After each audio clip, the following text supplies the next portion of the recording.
What's good, YouTube fam? You already know who it is, the Brown Brother, but I need no introduction. I greet y'all peace, positivity, and most importantly, power. As you go about being a melanated person in America, this is the I Am Young Black Male YouTube channel. And today, like always, we talk about narrative, statistics, ideas, or anything pertaining to the narrative or life of black males in America.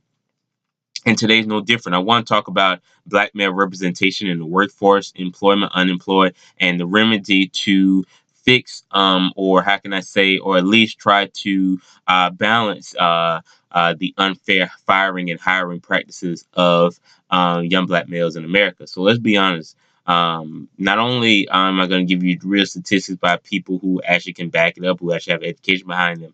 You can go to any African American or a quote unquote, like they like to say, inner city community in America, and you will all not only see lack of opportunity for jobs, but you will hear many people saying that when we do have the jobs, we're usually the first, we usually the last to get hired and the first to get fired, and it's honest to God truth and for no reason.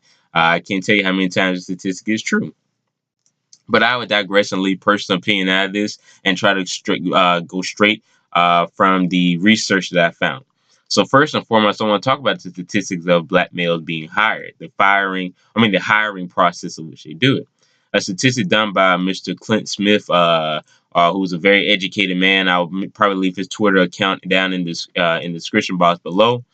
He put out a statistic. I can't remember who it was, but it was by some university or some research center that said, and here's the statistic because it was so amazing. It was a tweet from about last year, but I wrote it down, and it said that a statistic showed that African American males were least likely to get hired than their Caucasian male counterparts, and even further back the research that Caucasian males who have a criminal record are more likely to get hired for a job than African American males with no past criminal record.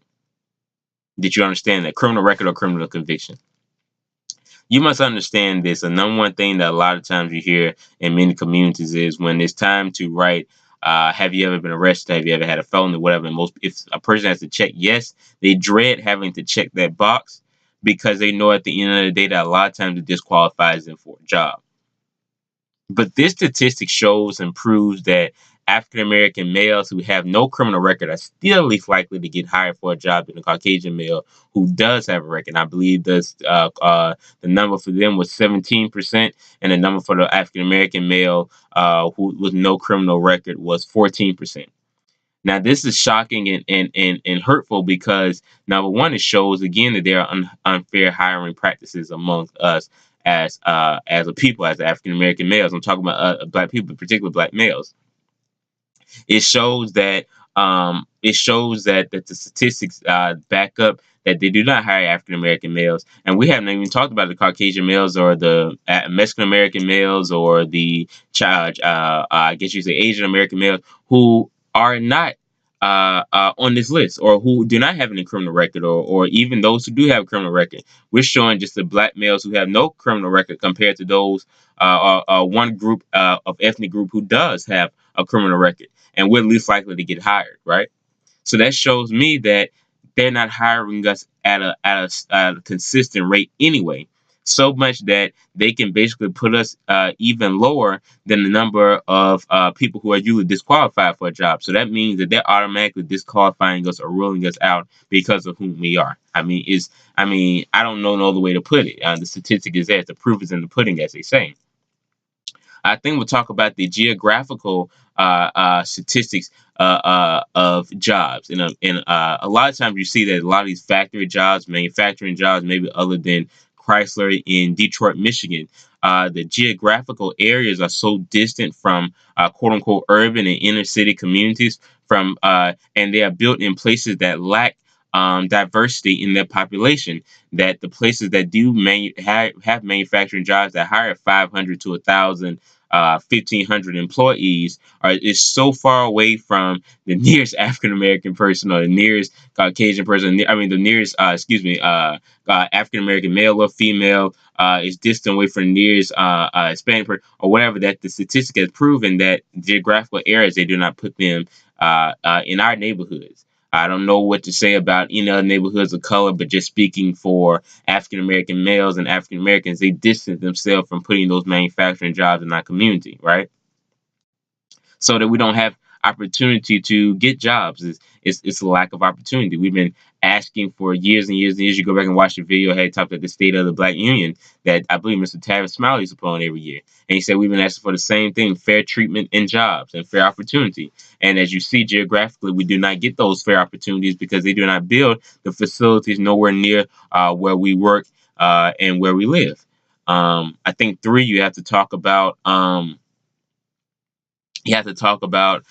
idea that we have an obligation to provide and protect for our families. And since the beginning of time, since I guess the Reconstruction era, when slavery was no longer deemed legal, although of course I talk about the 13th Amendment, and if you get a chance to read that, definitely read that. But slavery was quote unquote made illegal. They were always tried to, or those who did not want to see the best interest in a people, have done what they can to take away the opportunity to try to systematically oppress them.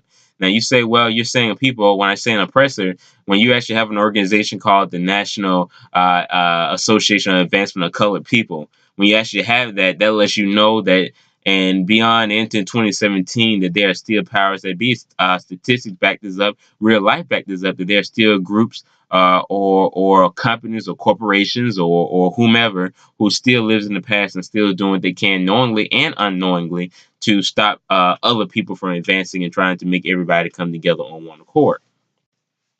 I then we're going to talk about the remedy for fixing black male. Like I said again, I'm not here to burn off your ear. You already know that what the employment rate is and in the opportunities that black male do not get in the workforce, and you know about affirmative action has not helped particularly us black men for years and years and years because they have found loopholes to get out of hiring black males. Statistically, it's been proven, but I even want to talk about the remedy for fixing the lack of presence of black males in the workforce. Now, what I mean by that is some people are going to hear that and run with that. Oh, he's saying that black men don't work. No, I'm saying that they do not give us a lot of times the opportunity. So sometimes we have to take jobs and positions that we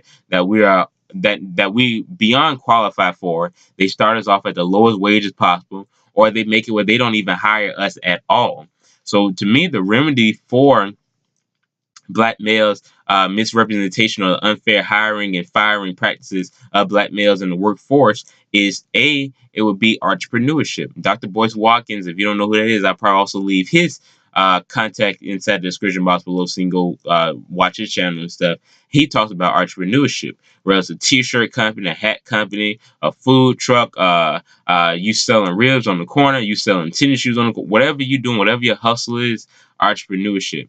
And we as African American males must, and just African American people, period, but we must form a brotherhood and we must support each other's black-owned business so that we can all succeed and achieve financially. Okay, because you're gonna understand, you got one brother who starts a business, and you got another brother who starts a business, you got another brother. Let's say that there's 5 brothers who already have a job. They go take their money and support that one brother. Then they go turn around and if they got food for Friday, instead of going to McDonald's and feeding their family all that mess, they go support the brother who on the corner selling the ribs. Then let's say they say, okay, well, I need a new shirt or a pair of pants to look nice for church on Sunday. So they go support the brother who got the t-shirt company or who got the dress shoe company online instead of going through I don't know who's a big time shoe company, Calvin Klein, and decided to go through this unknown brother who got this shoe company, right? This is circulating the black dollar, and that means that we as entrepreneurs get to make it. More businesses will grow, and more of us will not have to worry about it. Dr. Boyce Watkins say being on the corporate plantation, but I'm not trying to be funny. We don't even get that far as to be on it. We're not even allowed to get a job, and we begin to do this. So you'll see a lot of bros will begin to move towards entrepreneurship. Those who need a job and those who have jobs that are not satisfying or do not or leave those jobs that do not treat them right, and they'll begin to get entrepreneurship. Then we can all circulate the black dollar. Then we all will have wealth in our own communities, and all businesses will strive. And I think the beauty of entrepreneurship is so beautiful. Again, I talk about RIP, and I did even video talk, don't be scared of the hustle. And I talked about a video in which I just saluted Mr. Eric Garner in New York City, and I have a problem with that rule. I don't know where that rule came from, but I would even tell that to Governor Cuomo and if I'm saying his name like Como and Governor Mayor De Blasio, who had this thing where you can't sell loose cigarettes on the corner. That is the most outrageous thing I've ever heard. I've never heard that nobody. There's a law against not being able to sell loose cigarettes on the like what? But anyway, Eric Garner said, you know what? They're not hiring me. I can't find a job that will value me. So I'm going to be an entrepreneur and do everything I can to provide for my family. And that's exactly what he did. And to his dying breath, RIP to Mr. Eric Garner, he did that. To this day, they cannot find or say anything bad about that man because he lived his life and made the ultimate sacrifice to provide for his family. And that's the most, how can I put this? That's the most deepest thing that I can say, that you have a love for your family that you'll do no matter what it takes to provide for them, right? So he did that, right?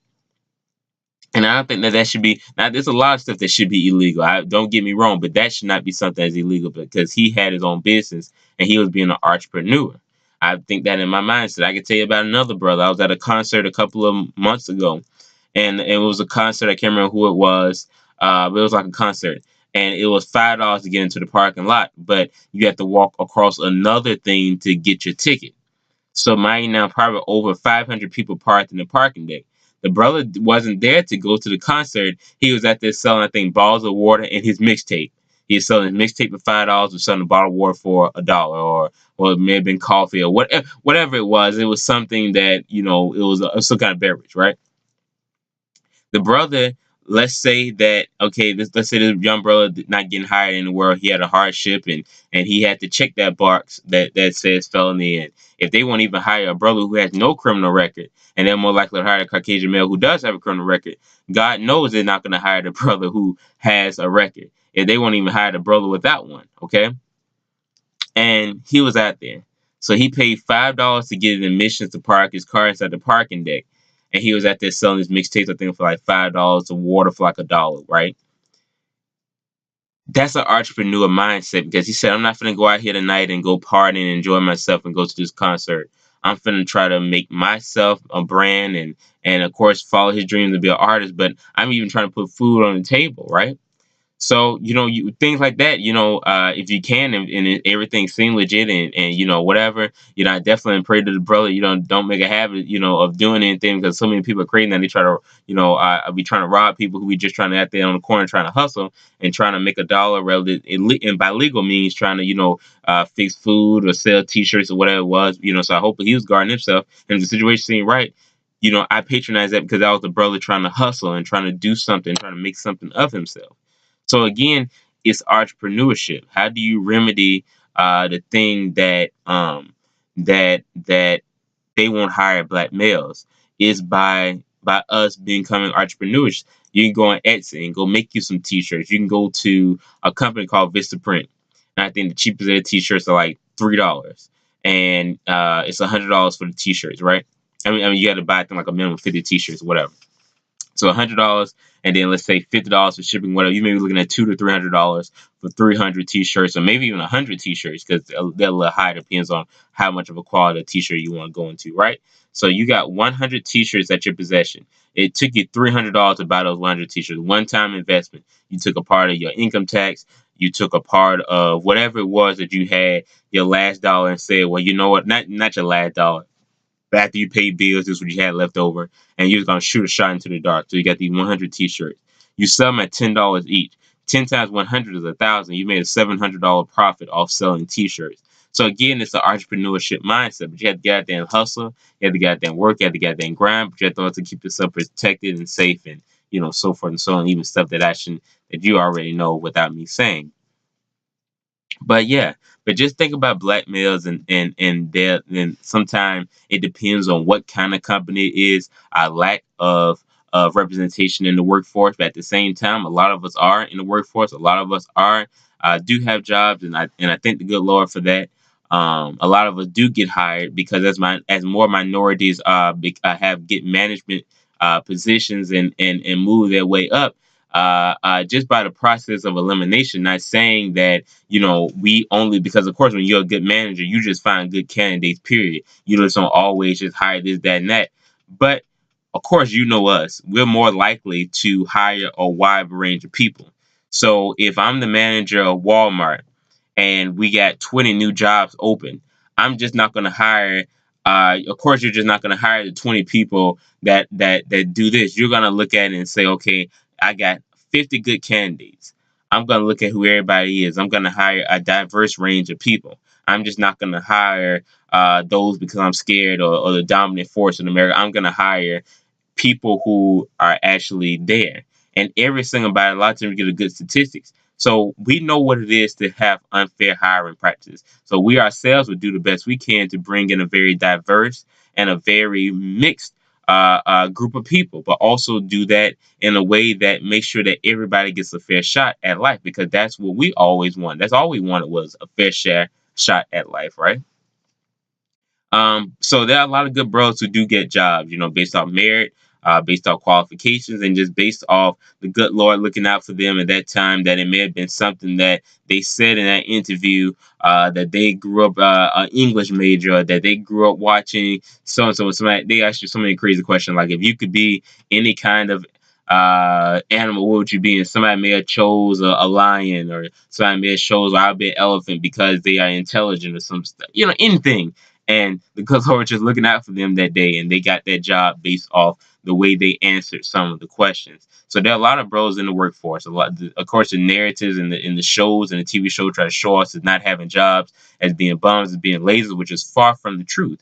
But at the same time, uh, uh, I would be a fool not to say that we do not that we are. I would be a fool to say that we do not get discriminated on in the workforce, because in fact it is the fact that we do get discriminated against, that they do not want to hire black males. That black male, like Fruitville Station, we're like the pit bull on the side of the road that nobody picks up because they look at us as being vicious. Now, I'm not saying pit bulls the animal. I'm talking about just using that as a narrative or a topic, right?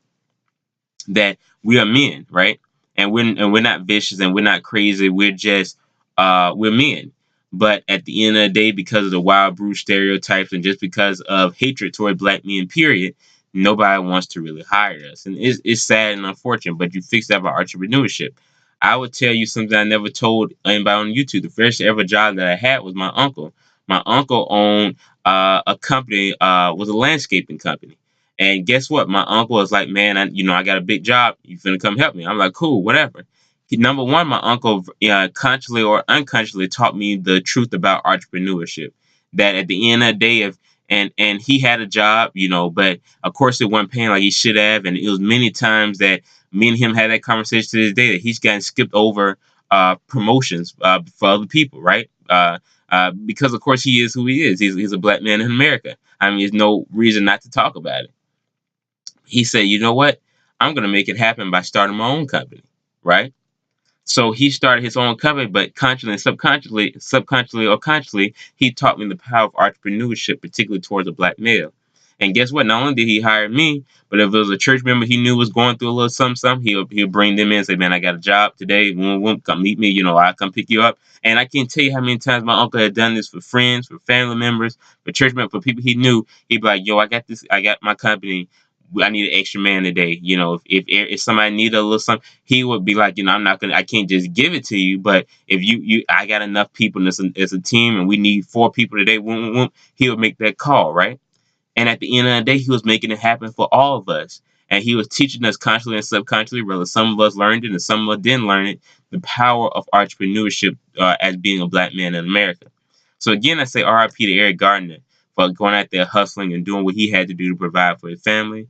I say thank you to so many of the countless brothers, even Dr. Boyce Watkins, who has taught me the power of entrepreneurship.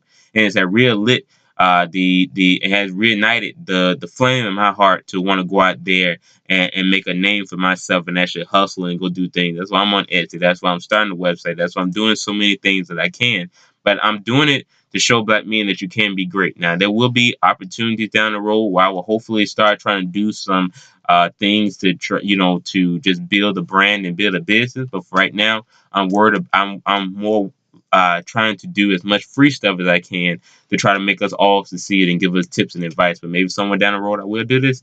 But even behind the scenes, when I'm not doing this, I'm doing so many things to try to become an entrepreneur and trying to build things. And even sometimes you take the time to try to learn from so many of the OGs and the brothers who are doing great things. So yeah, black males and misrepresentation in the workforce. Heck yes, because they don't want to hire us. They don't want to give us those jobs because they know if they do that, we'll be on equal level playing ground. And number one job for an oppressor is to try to oppress those who he feels would be equal if they get the opportunity to do some great things. And that goes for any kind of form of oppressor. That is their job to do, to try to oppress, right? So then the nature of a person, we do not have to decipher from. If a person tries to do that, whether that's a enemy, whether that's a teammate who tries to keep you down from scoring a game-winning shot, someone who hogs the ball. I mean, they talked about Adam West used to do in the old Batman series. Adam West used to take 15 extra seconds to do his line just for Robin, or who I forget who played Robin in the old Batman movies, when he get a chance to do his lines. So did you see the oppressor job is to oppress? I can mean that in any situation. That had nothing to do with African American males, but again, it goes to show you the ideal of an oppressor, and no matter what form, or no matter what fear, or no matter what continent or country or time or time period, right? You dig what I'm saying? So it's just about us just being entrepreneurs. It's about us taking every opportunity to be connected with the universe of God and our ancestors and say, show me the answer, show me the right way. And a lot of times we do get those jobs, and sometimes they don't hire us, but sometimes we have to settle for a job that, may not be the best, but you work it, but you become an entrepreneur. And you always have several backup plans. You always have several plans. But at the same time, you don't become a slave or a zombie to the plantation, because majority of these states are becoming at will states where they can fire you at a snap of the finger. I just don't like the way you look today. Yo, you decide to cut the beard off, I want to fire you. I mean, like, that's too much control for me. If I did nothing and get fired and it's an at will state and you just fire me with a snap of my finger, that's not somewhere I need to be. I need somewhere to call my own, and somewhere that I can rely on. Because at the end of the day, no matter how hard you work for this company, you'll never own that company. You'll never be the CEO. You'll never, I mean, I would not say never. You'll never, how can I put this? You'll never, uh,